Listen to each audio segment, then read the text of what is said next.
గీతలో కృష్ణ భగవానుడు చెప్పాడు, జ్ఞానాగ్ని దగ్ధ కర్మాణం. నువ్వు ఏం చేసినా నీ కర్మలు పోవు, ఒక్క జ్ఞానం వల్ల మాత్రమే నీ కర్మలు పోతాయి. పత్రిగారు కూడా అదే చెప్పారు, ధ్యానం వల్ల జ్ఞానం, జ్ఞానం వల్ల మోక్షం. మరి ఆనాటి కృష్ణ భగవానుడు ఏం చెప్పాడో నేటి పత్రిజీ కూడా ధ్యానం వల్ల జ్ఞానం, జ్ఞానం వల్ల మోక్షం అని చెప్పాడు. కానీ మిగతావన్నీ పుణ్యకర్మలే. కానీ ఒక్క జ్ఞానం వల్ల మాత్రమే మనం మోక్షాన్ని పొందవచ్చు అని పత్రిజీ చెప్పారు.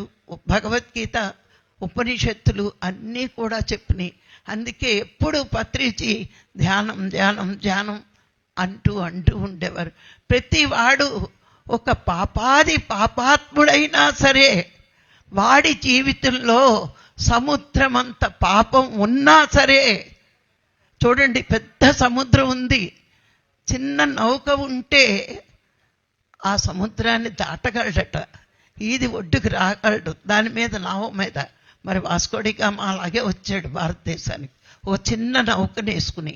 అట్లాగే మన జీవితంలో ఎన్ని పాపాలు ఉన్నా, పాపాత్ములమైనా జ్ఞానమనే నౌక ఉంటే ఈ పాపమనే సముద్రాన్ని దాటొచ్చు.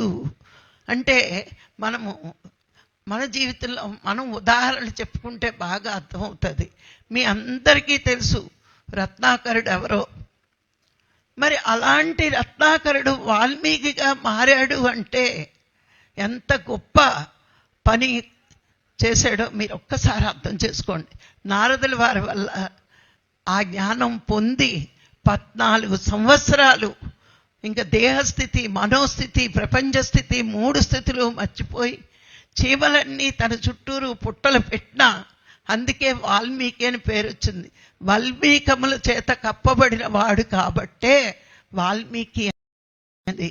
మరి అలా ఏకదాటిగా 14 సంవత్సరాలు ధ్యానం చేసి ఒక మహాకావ్యాన్ని, రామాయణం అనే మహాకావ్యాన్ని, మరి భారతదేశంలో యుగాలు మారినా, చరిత్ర మారినా, ధర్మం గురించి చెప్పాలి అంటే రామాయణం తెలుసుకుంటేనే ధర్మం చెప్పగలరు అని రామాయణం రాసి మనకు అందించాడు.